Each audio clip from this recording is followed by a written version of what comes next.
자, 우리 구파발 소년부 친구들, 오늘 하나님께서 우리에게 주시는 말씀은 마태복음 9장 9절에서 13절까지의 말씀입니다.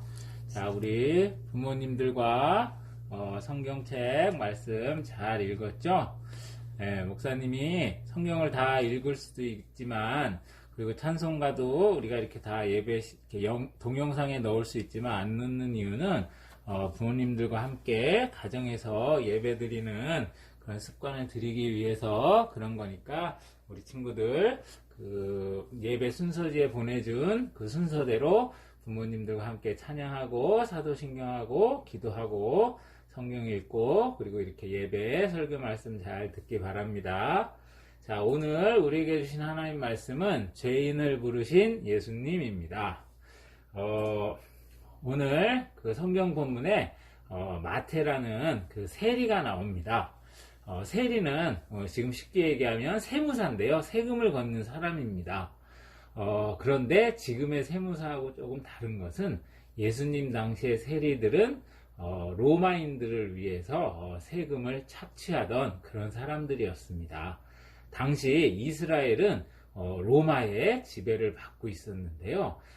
그 자신들을 지배하는 그 사람들을 위해서 세금을 걷어다가 바쳤기 때문에 이 동족들로부터 좀 미움을 받는 매국노다 이런 좀 손가락질을 받던 그런 사람들이 바로 세리였습니다. 그래서 동족들로부터도 배신자라고 또 정해진 세금보다 더 많이 거두어 들인 후에 이득을 취했기 때문에 욕심쟁이라고 사람들로부터 미움을 받았습니다. 그날도 마태는 세금을 걷기 위해 앉아 있었습니다. 그때 예수님께서 그 세리 마태를 보시고 이렇게 말씀하십니다. 나를 따르라. 팔로우미. 나의 제자가 되거라. 라는 바로 예수님의 부르심입니다.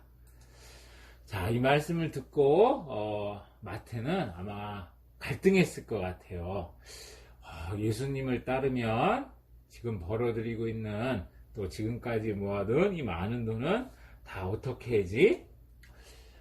세리는 사람들에게 미움을 받긴 했지만 먹고 사는 데에는 아주 풍족했기 때문에 마태는 아마 잠시나마 갈등이 있었을 거예요.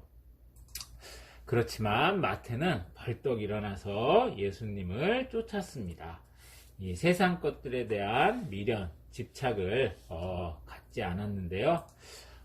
지금까지 했던 어떻게 보면 자기의 생계 밥벌이 수단이라고 할 수도 있었던 세리의 일을 그만두고 예수님의 제자가 됩니다.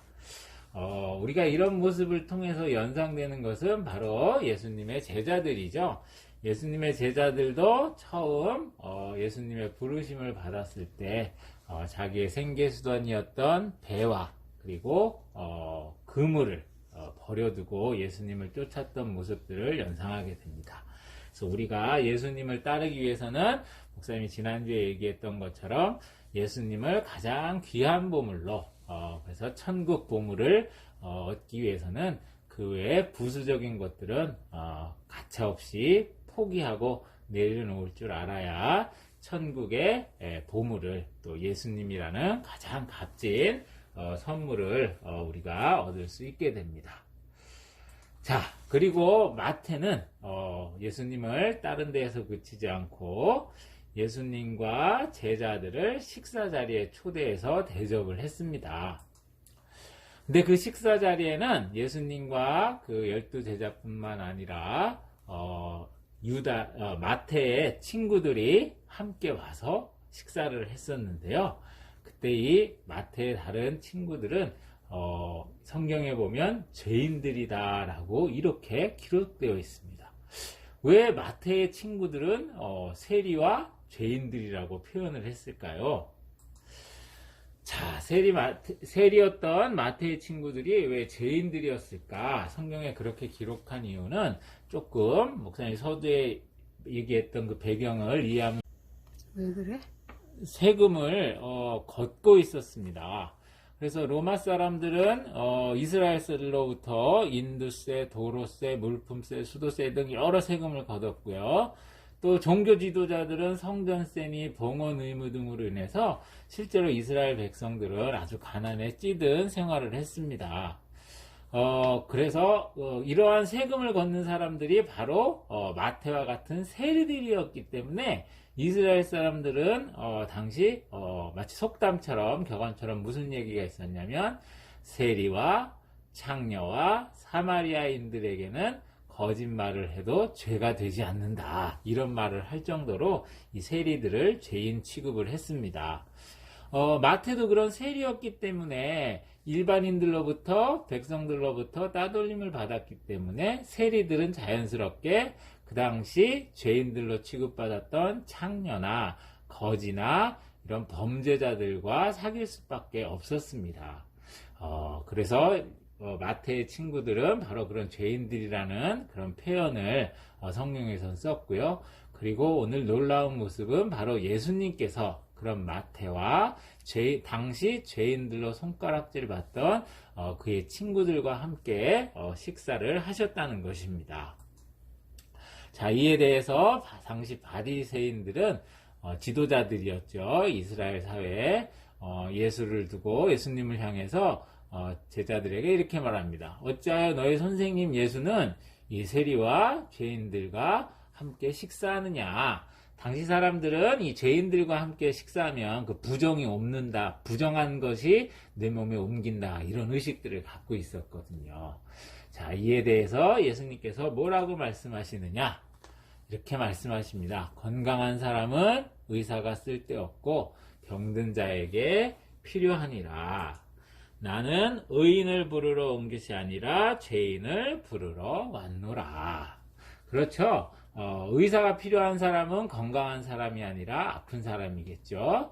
또 마찬가지로 구원이 필요한 사람은 의인이 아니라 바로 죄인이겠죠. 그래서 오늘 성경에 보면 두 부류의 사람이 나오고 있습니다. 바로 스스로 의인이라 여기는 바리새인들과 또 스스로 죄인임을 자각한 세리 마태와 그의 친구들, 이 두 부류에서 구원받은 사람은 바로 자신이 죄인임을 알고 있었던, 자각하고 있었던 마태와 그의 친구들이었습니다. 그래서 의인이라고 생각하는 사람은 주님이 눈앞에 계셔도 이 주님과의 접촉점을 찾을 수 없게 되고요. 자신이 죄인이다라는 것을 자각한 사람이 보이지 않는 주님을 찾고 비로소 구원의 은혜를 누릴 수 있게 된다는 것입니다. 그래서요, 성경을 보면 항상 죄인으로 당시에 좀 사람들로부터 따돌림 받았던 그런 사람들이 하나님의 선택을 받는 것들을 보게 됩니다. 우리가 잘 알고 있는 꿈꾸는 사람 요셉, 그죠? 고자질쟁이라고 성경에는 그렇게 기록되어 있고요. 또 우리가 잘 아는 출애굽의 지도자 모세, 아주 혈기가 왕성해서 그 자기의 동족을 핍박하는 애굽 사람을 쳐 죽일 정도로 그런 혈기가 왕성한 사람이었습니다. 또 우리 핍박자 사울아 어찌하여 내가 나를 핍박하느냐. 그래서 이렇게 하나님께 쓰임받은 사람들은 철저하게 나는 죄인입니다 라는 것을 자각한 사람들이 바로 하나님의 구원 사역에 쓰임받는다는 것을 발견하게 됩니다. 나는 의인입니다. 나는 I am something, 무엇인가를 갖고 있습니다 하는 사람들은 선택받지 못했지만 나는 죄인입니다. I am nothing입니다 라고 고백한 사람들이 구원받고 구원의 사역에 쓰임받는 것이 바로 하나님 나라의 법칙입니다. 이런 대제사장, 서기관, 바리새인들, 이런 사람들은 바로 예수님과 대조적으로 오히려 예수님이 눈앞에 있어도 구원을 받지 못했죠. 자, 그래서 우리가 목사님 지난 시간에도 얘기했지만 우리 이렇게 평범한 사람, 일반적인 사람들, 선한 사람들 구원한 것도 하나님의 은혜이지만 그러나 더 큰 놀라운 기가 막힌 하나님의 은혜는 우리가 흔히 죄인이라고 손가락질하는 알코올 중독자, 마약 중독자, 범죄자, 장애인 이런 모든 사람들이 다 하나님의 선택받은 하나님의 사랑하시는 백성들이다라는 것이 바로 놀라운 하나님의 구원의 은혜입니다. 우리 구파발 소년부 친구들은 하나님 앞에서 나는 죄인입니다 고백하고 인정함으로 하나님의 놀라운 구원의 은혜를 꼭 누리시는 우리 소년부 친구들 되기를 축복합니다. 우리 부모님께서 우리 자녀들을 위해서 축복 기도해 주시고 또 주기도문으로 예배 마치면 되겠습니다. 우리 구파발 소년부 친구들 다시 만날 때까지 주님 안에서 평안하시고 건강하시기를 축복합니다. 샬롬.